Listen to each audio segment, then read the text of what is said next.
We probably all know great bosses, and we probably know, well, not so great bosses. And I have an expert on exactly that topic here with me today. Hello and welcome, Joel Hilchey. Hello, great to be here, Niels. Thank you very much for taking the time. So I saw that you now are a keynote speaker, a very entertaining one. You speak on bosses, corporate culture, what's around that. And I saw you have a degree in engineering. And not, Yes. not only the basic one, you have a master's degree in engineering. So you probably thought a bit about doing that. How did that happen to go from engineering to where you are today? Because that's quite a way to go, isn't it? It was. I was always the socially engaged engineer. I know there's all sorts of jokes about, what's the definition of the extroverted engineer? It's the one who looks at your shoes instead of his own, Yeah. or something, uh, but I was the one, the favorite part of my university experience was going to these coffee house talent shows. Every club Hmm. on campus has these things. And I had a little juggling act, and I loved making people laugh, and I liked showing people it was okay to be a little bit weird. I like bringing people together for a good cause. So I was always this entertainer side, but I also was a teacher. I loved being a tutor and a teaching assistant, and I found my way really quickly out of the world of databases, which didn't have so much personality. Hmm. And Yeah, I probably not much personality in there. I agree. no, it was really obvious to me. I only lasted 4 weeks in the corporate world, and Okay. that's not even really true. I was on vacation for one of the weeks, Niels. Okay. So And so, 3 weeks. Okay. yeah, and and I found my way into the world of training and development, and really loved it, and found this great like matchup for my skill set. And then over 19 years now, we built a training company, and we're small. We do career skills workshops, largely in education. I work in associations and Hmm. corporate culture as well. But we've got 10 facilitators and 5 of us full time on staff. And through that process, I became not just a solopreneur, but an accidental boss. And I stumbled into some practices that worked, and I definitely made a lot of mistakes. And as I talked about some of these things with audiences and with clients, they said, "Wait, what do you do here to build that culture? Like, I've got a team of 10 people or 15 people. How do you do this? How do you? I'm so busy. What do I do?" And that's what inspired the new book, The Six and a Yeah. Half Habits of Highly Defective Bosses. So Serious that lessons actually for means, because accidental I think managers. absolutely, and I think there's another important message in there because you often hear about people who say, when you want to be a leader and a boss, you need to have the vision and the plan and this and that, and it's all in place and then fulfill it. It sounds like you didn't have any of that, and then suddenly you became a boss. No, exactly. In fact, the research says about 80% of bosses, of leaders, managers, identify as what they consider to be like accidental I bosses. come from a family of teachers. I studied teaching. My way was not designed to be free enterprise, and after uni, it immediately became free enterprise only by pure coincidence. Yes, yes. A lot of people, entrepreneurs, they usually just want to do a thing and then realize that they need a team to help get it done. They didn't set out to like, I want to manage people. They're just trying to do a thing. A lot of people are senior technical experts around the Hmm. table, and then their boss leaves, and someone says, "Well, you seem to know what you're doing. Why don't you lead the team?" Hmm. I talked with an investment banker the other day. He said the culture in iBanking is very much like a sports team. The bosses are the top producers on the Hmm. team, almost like a team captain. But these are people, they don't want to manage people. That they, And they they were often don't really know how to lead no, people. Yeah. no. There's often no training. They didn't go to school for it, and that was what appealed to me about this. I mean, my own journey, I was an accidental boss. I was 3 years in to managing people. I tell this story in the book, but one of my employees, my assistant, came to me and had an issue because somebody on the team had said something inappropriate. And she said, "What should we do? Do we have a policy for this?" I had kind of lousy answers. Policy? No. Mm. Yeah, like, well, should we do something about this? Probably. Yes. Well, That's not are very you well. going to do something about this? Okay. Yeah. And Hmm. the next day, debriefing that with my wife, I had this realization that she was coming to me not as my assistant, but as her employer. Hmm. Like, she had expectations of me that so I had this mind-blowing moment where I'm like, oh, I'm 3 years into having employees, realizing for the first time that, like, I'm the boss. Yeah. Like, There you are, put on the spot. Yeah. yes. so many people, I think, get, asked to manage a project or manage a team. Often it's informal leadership roles. They don't have any formal power at all, but they're managing a project, but Mm-hmm. they're the team leader functionally. And often nobody tells them, here are some things you should do or shouldn't do. And a lot of people have had experiences with people who are doing things they should not do, Yeah. unfortunately. Yeah, I mean, when you look on glassdoor.com today, you see that the number one reason why people leave or stay is still leadership behavior. So that, Yes, yes. And yeah, in terms of job satisfaction, it turns out that the number one factor in job satisfaction is people's relationships yeah, with managers, in fact, yeah. in particular. Turns out to be about 6 times more important than relationships with their coworkers. That Yeah. surprised me, but just It's the underscores person how. you have frequent contact with, and you don't want to have someone to be one of these contacts of, okay, once a week I have to make this person bearable, and then I'm finally through with them. That's Right, nothing you're looking forward to when it goes wrong. right, right. Yeah. So when you are in, I mean, you seem to be in for anything about fun. And when we look at your website, I think we can see that you are in for fun. That is pretty obvious, I think, here. So, Absolutely. yeah, The I believe that fun is an undervalued resource. yeah, Fun is a lot of people think of work as the opposite of fun. They think if we got a serious problem, we better get serious about that. yeah. And that's a fine idea, I guess. But in my experience, I'm way more productive when I'm enjoying myself. Of course. And also, People, you don't want to have something where you say, hey, we have about 2 days of fun per week in average and about 5 days of enduring the non-fun part of my life. right? And when someone says the projection is you have to do 40 years of that, and let's be honest, that's the pretty positive and pretty Yes, optimistic way of looking at it. If we look in the future, probably more than 40 years. So you yes, wrote this amazing book, The 6.5 Habits of Highly Defective Bosses. Probably yes. slightly alluding to another book title, which I'm not going to mention here.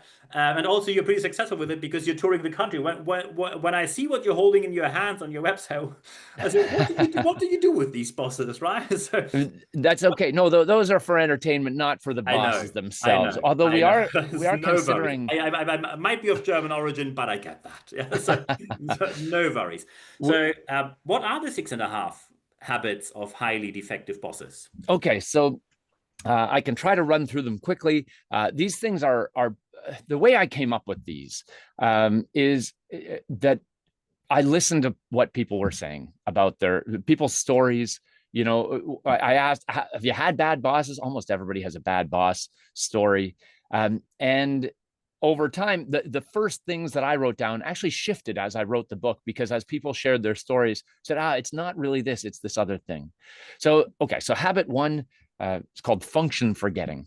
This is the act of forgetting that you have many duties as a boss. The way I think of it is short-term and long-term and task-focused and people-focused. So you've got at least 4 areas of responsibility. The short-term task-focused stuff is the project management. That's where most people are most comfortable.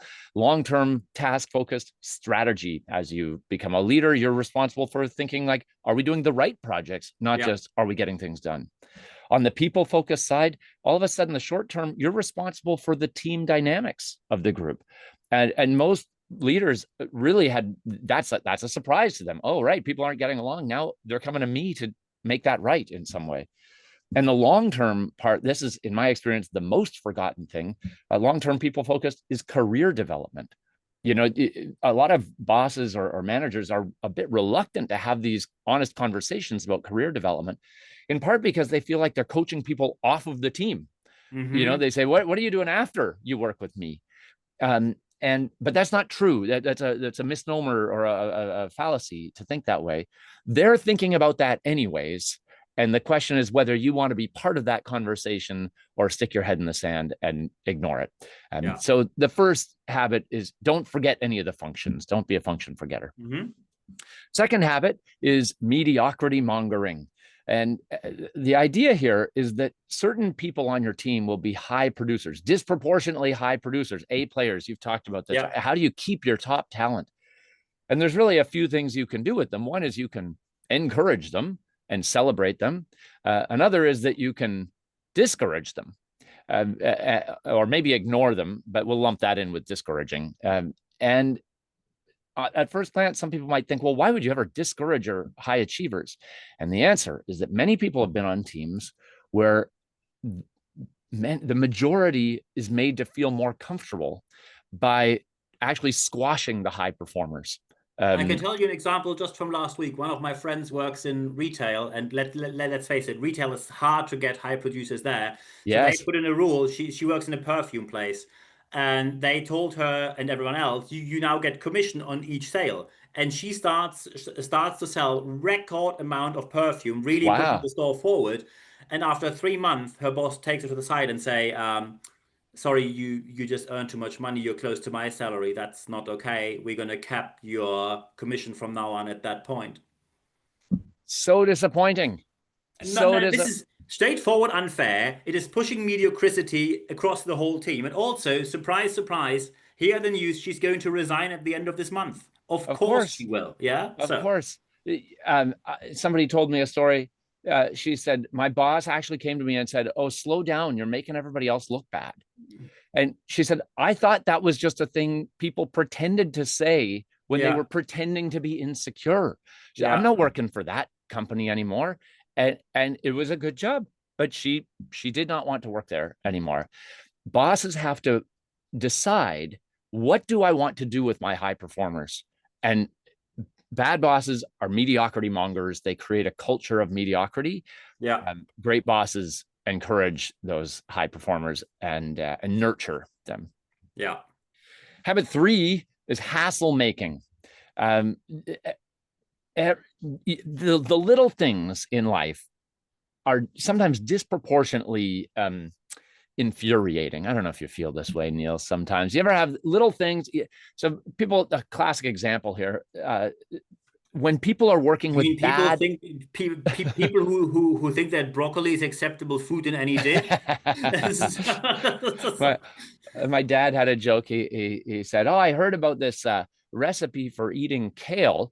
You saute your kale with some olive oil. It helps it slide off the pan into the garbage can." Um, Yeah, perfect. Yes. Yeah. whatever. So Yeah. you ever hear of stories where people are working with bad tools, like Yeah. outdated computers or whatever, and Hmm. this, oh, I can't get and they're pounding away on these things, and it takes a day and a half to get the IT thing. I don't have the permission to do that. And they might be amazing at their job, but these little frustrations that like slow them down are hugely annoying to them. And great bosses dismantle those Hmm. obstacles, Yeah. and bad bosses tend to enforce them or like or just ignore, and they don't seem to You are care. so negative, Joel. You're so negative. Just see what we have. See the positive side. And by the way, in a year and a half, we get a new budget for computers. So just accept it. Acceptance is the key. What they mean is Yes, resignation. So, yes, yes. yeah. So great leaders that I've talked, they have like de-hassle-a-thons, Yeah. where they say, let's take it, what's bothering you right now? And they view part of their role as just like removing obstacles for their team, especially their high performers want to fly, and they got to get the junk out of the way for them. Habit 4 is credit stealing and finger pointing. I sort of smush two together, but this often stems from an insecurity that bosses have, where they need to hoard the credit for themselves when things go well, and they need to deflect the blame if things don't. Yeah. Um, this is almost cartoonish. Childhood cartoons. There was always some big meanie of a villain who had a Yeah. henchman, sidekick, and if the henchman went out and did his job, then the villain's like, I'm the smartest, Yeah. bad guy in the world, and if the henchman, the crony sidekick, messed up, then the villain would go, you imbecile, how could you do that? And Yeah. of course, this is cartoonish in cartoons, so that even 6-year-olds can understand that Yeah. the villain was the real idiot here. Of course. But this is surprisingly common, unfortunately, And where. unfortunately, Peter Drucker in 1975, I think, already pointed out the concept of reverse accountability. You cannot take other people's credit and blame them when they do something wrong. Right, right. Great leaders do the opposite. Yeah. They're the first ones to take responsibility when things go wrong. They say, you know what, I was in charge here. I should have seen this sooner. And they take ownership of their part in it. And then what does everybody want? Great employees want recognition. Turns out recognition, and it's the frequency of the recognition, not even the quantity or magnitude of it that matters. We need to find every opportunity to say, thank you for that. I see that you did this. Thank you for your piece of this puzzle. That was a great contribution. I value you. Great leaders share the credit and take the blame when things don't go well. Habit 5 is feedback fumbling. I know you've written a bit on this. There's lots of ways to be bad at feedback. But 3 big ones are, number 1, to not do it at all. To just hope that they don't have to, or of course people want they only feedback. do it when they have something to criticize and call it feedback instead of criticism. Right. So one way is to not do it. One way is to do it badly, and a third way to be bad at it is to not be receptive, not take feedback, because employees have their perspectives also, and often they're quite valuable and helpful. So don't be a feedback fumbler. Learn lots of good ways of having hard conversations, but important conversations also. Habit 6 is bully bossing. This is probably the one where most people think of that, like they imagine like the hard-headed bully of a boss. It's not always just the biggest loudmouth in the room, because really bully bossing is about using power tactics, fear and power tactics to get results. And some bullies are sly and socially manipulative, and they leave everybody feeling uncertain. This is really problematic. This creates toxic cultures. And even if it works in the short term, it is destined to fail because the relationships they just fall apart so quickly. My advice for people who have bully bosses is generally to find a different job, find a different team to work on. These people are the hardest ones to change. The good news is that these tend to be the minority of, at least from the people I've talked with. I don't have good research on this, but bully bosses are the minority of bad bosses. Most people are dissatisfied with their bosses for far less significant things. They say, oh, my boss never paid attention to my career development. My boss couldn't get us a new computer screen. My boss couldn't, he shut down my buddy who was a high performer. He stole the credit from my colleague's work. It's far less trivial, or far less significant than abuse and threats. So it's the small stuff that makes people really upset a lot of the time. The 6.5 habit, 7th, but I gave it a half habit status. I should have started with this one because people always ask, what's the half habit? Consistently inconsistent, which didn't feel worthy of full habit status to be inconsistent, This one is really about not having enough predictability in one's routine. It creates chaos around them.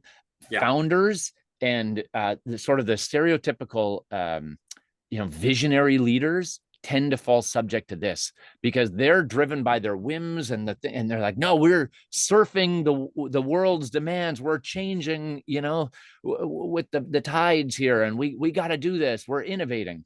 And everybody else is left going, whoa, last week you said to do this week you said to do this, and what about this project? No, we left that behind, we're not doing it anymore. Inconsistency drives people nuts. Now, I'm not saying we need no consistency. There's an inverted U curve here, one of these diagrams that for the people watching here, one of these inverted U curve diagrams. There we go. And more consistency is better than no consistency, but too much consistency is also bad, because if we have too much consistency, we have no capacity to innovate or change things, right? If we're only paying attention to our policies and not to reality, we end up over here on the curve. We want to be somewhere in the middle, enough consistency to kind of have a safety net of predictability, but not so much consistency that we shut down innovation and creative thinking. So those are the 6.5 habits of highly defective bosses. What stands out to you there about that stuff, Niels? Have you had bad bosses yourself? I was very fortunate. My first boss was a very brilliant one, but I had one of the same level who was the definition of a, because that's why for me the feedback bit was like he showed up. First he was a micromanager. The other one Oh, was one very good boss, the other one not so much in a pharmaceutical company. He was a total micromanager and he always showed up saying, Niels, I have some feedback. And feedback means you don't talk, I talk only. I give you straightforward criticism and you accept everything, you don't question. And as soon as you ask any kind of counter questions, that's going to be criticized immediately for not accepting my critique. oh gosh, gosh. Fortunately, my good boss kept him at a distance when he could, and that Ah, helped a lot because my very first boss, my main boss, was a brilliant one. oh, that's But the other fantastic. boss was so bad. I'm going to change his name to Christian now. That was not his Yes. name. About a decade later, a colleague who is still in that pharmaceutical company sent me a message on LinkedIn. We didn't have contact for a decade, and only the message was only, guess who got fired today? And I only answered, Wow. Christian. And he said, yes, and we're having a dinner with all the former colleagues on that day when you're available, come along. And I came along. Wow. That's how long bad leadership sticks. Wow. Yeah. Oh, that's so interesting. And what that a whole culture forms around the bad boss and how to Yeah. handle that. That's Yeah. actually common. Somebody told me a story of a boss who it was sort of pathological. He couldn't hear other people's ideas. Mm-hmm. It like had to come from this person, Yeah. and the whole team knew it, and so they would devise these elaborate plans to sort of plant the idea, but make the boss feel like, oh, that was the boss, that was the boss's Yeah. Not idea, his idea. Yeah. Yeah. and everybody knew it. And they said it was particularly apparent when the idea came from women. you Yeah. know it There we go. it was Surprise, so surprise. Women and minorities take the blame for everything. Yeah. There you go. Yes. You mentioned one other thing that I want to comment on, which is the micromanaging. And this falls into the hassle making Yeah. category for me. One of the sources of hassles, I think, is fuzzy expectations. Mm-hmm. Unclear expectations are so damaging, and micromanagement actually comes, I think, downstream of the initial problem of fuzzy expectations. If a boss is micromanaging, it's because they don't trust that the outcome is going to Yeah. be, Yeah. achieved. We had a saying in the office, and the saying always was, you have all the freedom you have under Christian as long as you complete everything he thinks of based on half of the idea he communicated to you. So you get 50% and you have to figure out the other 50%, but exactly of what he's thinking. Yes, Okay, yes. cool. That's freedom, right? Yeah. Ah, gosh, it's impossible. And from the boss's perspective, even if we're being generous, so leaders listening to this, you can say, all right, it is worth the time to clarify your own expectations because it will free you of micromanagement down the line. You won't need to micromanage because you'll say, I've communicated everything I need to know, or everything everybody needs to know Yeah. about this thing. And then you've got whatever freedom you want to achieve that. Yeah. So that's a little practical tip, is really get clear on, the agile framework says, what's the definition of done? What are the metrics? What do we have to have completed? What are the check boxes? And if we meet those criteria or those metrics, then everything else is like, great, we did it. Yeah. And that's also empowering for the team. So that's Absolutely. a little thing. Micromanagement comes up so often, but Yeah. I Yeah. think the source of it is not always just an untrusting person. It's somebody who can't, or who hasn't figured out how to be clear. Mm-hmm. Sometimes maybe they're not being clear because they don't want to impose on people. There are, maybe a big picture takeaway here, is that in my experience, most people's comments about most bad bosses, are that they're good people, but they were bad bosses. Mm-hmm. They often start with some, she certainly built a great business, but, he's brilliant, but Yeah. gosh, Yeah. management working for him is challenging. But if you can get over this, and so good people become bad bosses, not because they're bad humans, but because they have bad ideas about how it is to manage. and what Absolutely. matters. Yeah. And the good news there is that we can change our ideas. We can learn Exactly. stuff. And when we want to change these ideas, that's a good point here to wrap this interview up. So first, of course, where can people get your book and when can they get it? And of course, when they now, which is always a brilliant idea, want to have you on site for their events, how can they Yes. get in touch? Where can they find you? How can Yes. they get in touch with you? The best way to reach me, joelhilchey.com. That's my website, joelhilchey.com. Wait, you're writing this inverted, right? Well, yeah, it's a magic trick. Yes, for those watching, you're seeing me right on the screen, joelhilchey.com. And I'll show you the trick afterwards. You can reach Okay. out. You can find me on the social media things as well. Yeah. If you want to take a free self-assessment about your boss styles, joelhilchey.com/bosses will do that for you.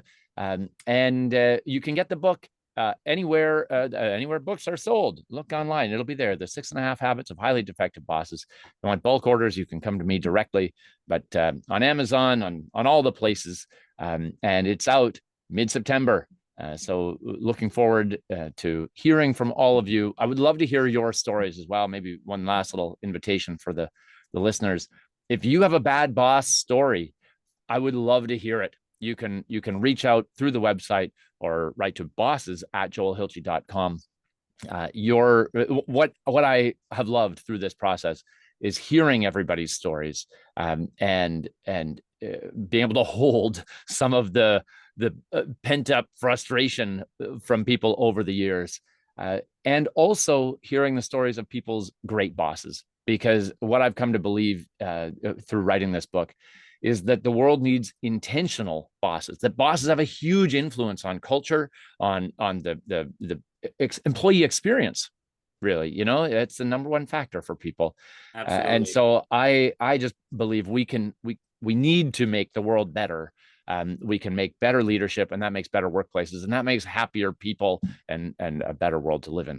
So And that's I where think these I come are, from. yeah, I think these are the perfect final words. 6.5 Habits of Highly Effective Bosses. joelhilchey.com. Reach out to him. Brilliant entertainer, brilliant person, brilliant expert. Joel, thank you very much for your It's time. it's been such a privilege. Thanks, Niels.